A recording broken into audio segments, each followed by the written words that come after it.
नमस्कार, आर्या न्यूज देख रहे हैं आप। शुरुआत करते हैं इस वक्त की बड़ी खबरों की। बता दें आपको कि यूपी के एटीएस ने स्वतंत्रता दिवस से पहले पकड़े गए तीनों आतंकियों से पूछताछ शुरू कर दी है। आतंकियों के पूरे नेटवर्क को खंगाला जा रहा है, उसकी खोज खबर निकाली जा रही है और तीनों आतंकियों से अलग अलग पूछताछ भी की जा रही है। यहाँ आपको बता दें कि जल्द ही तीनों की एक साथ रिमांड भी ली जाएगी और इस दौरान एटीएस के अलावा अन्य जांच और खुफिया एजेंसियों के अधिकारी भी तीनों से पूछताछ करेंगे। बता दें आपको कि एडीजी कानून व्यवस्था प्रशांत कुमार का यह कहना है कि तीनों आतंकियों से विभिन्न बिंदुओं पर पूछताछ शुरू कर दी गई है और आपको बता दें कि यूपी एटीएस की तीनों आतंकियों के नेटवर्क पर खास नजर है। प्रदेश के जिस भी हिस्से में तीनों आतंकी किसी भी इंटरनेट मीडिया के जरिए बात करते थे, अब एटीएस उनकी भी तलाश कर रही है। एटीएस ने 9 अगस्त को आजमगढ़ से आईएस यानी इस्लामिक स्टेट के आतंकी सबाउद्दीन को पकड़ा था और इसके बाद जैश ए मोहम्मद के आतंकी मोहम्मद नदीम और उसके साथी हबीबुल इस्लाम उर्फ सुफेल्लो को गिरफ्तार किया था। तीनों ही इंटरनेट मीडिया के जरिए आतंकी संगठनों के सक्रिय सदस्यों में सीधे संपर्क में थे। तीनों आतंकियों को अलग अलग टास्क दिए गए थे और जैश ए मोहम्मद के आतंकी मोहम्मद नदीम को भाजपा के पूर्व प्रवक्ता नुपुर शर्मा की हत्या का टास्क दिया गया था।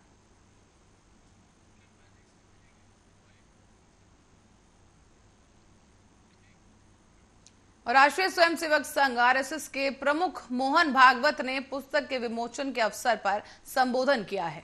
यहां उन्होंने भारतीय परिवार व्यवस्था की सराहना करते हुए कहा कि महिलाओं का सम्मान और सशक्तिकरण घर से शुरू होना चाहिए और उनके समाज में उनका उचित स्थान उन्हें मिलना चाहिए।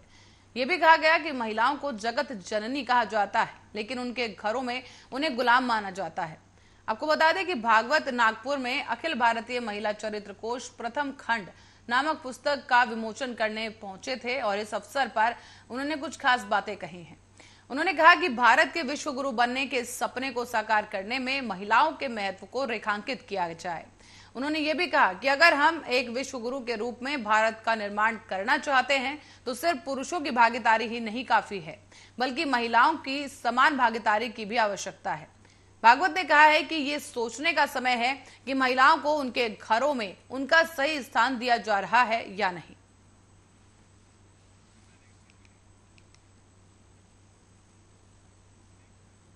और अब बात करेंगे कोरोना के आंकड़ों की। आपको बता दें कि एक बार फिर से कोरोना रफ्तार पकड़ता हुआ देखा जा सकता है। भारत में एक बार फिर से कोरोना के मामलों में बढ़ोतरी हुई और भारत में एक दिन में कोरोना वायरस संक्रमण के 12,608 नए मामले सामने आए, जिसके बाद से देश में संक्रमितों की संख्या बढ़कर 4,82,98,864 हो गई है।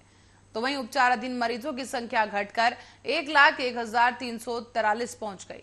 आपको ये भी बता दें कि केंद्रीय स्वास्थ्य मंत्रालय की ओर से बृहस्पतिवार को सुबह ही 8 बजे करीब जारी किए गए आंकड़ों के अनुसार देश में संक्रमण से 72 और लोगों की मौत होने के बाद मृतकों की संख्या बढ़कर 5,27,206 हो गई है। इन 72 मामलों में वो 29 लोग भी शामिल हैं जिनके नाम संक्रमण से मौत के आंकड़ों का पुनः मिलान करते हुए केरल ने संक्रमण से जान गंवाने वालों की सूची में डाले हैं। देश में कोविड के उपचाराधीन मामलों की संख्या घटकर 1,01,343 हो गई और जो कुल मामले हैं, कुल मामलों का ये 0.23% है। पिछले 24 घंटे में उपचाराधीन मरीजों की संख्या में 647 की कमी दर्ज की गई। हालांकि मरीजों के ठीक होने की राष्ट्रीय दर 98.58% बनी हुई है। आंकड़ों के अनुसार दैनिक संक्रमण दर 3.48% है, जबकि साप्ताहिक संक्रमण दर 4.20% हो गई है। देश में अभी भी अब तक कुल 4,36,70,315 लोग संक्रमण मुक्त हो चुके हैं और कोविड से मृत्यु दर 1.19% है। तो वहीं राष्ट्रव्यापी टीकाकरण अभियान की अगर बात करें तो इस टीकाकरण अभियान के तहत अभी तक कोविड-19 रोधी टीकों की 208.95 करोड़ खुराक दी जा चुकी है।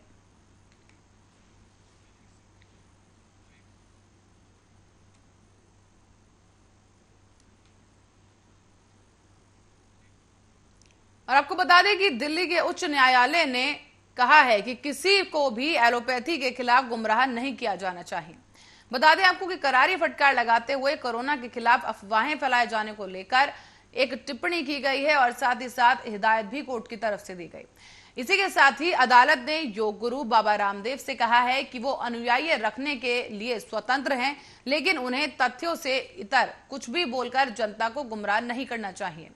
कोविड-19 के इलाज के लिए पतंजलि कंपनी के द्वारा विकसित किए गए कोरोनिल के संबंध में कथित रूप से गलत सूचनाएं फैलाने को लेकर डॉक्टरों के विभिन्न संगठनों के द्वारा योग गुरु के खिलाफ दायर किए गए मुकदमे की सुनवाई के दौरान ये बात कही गई।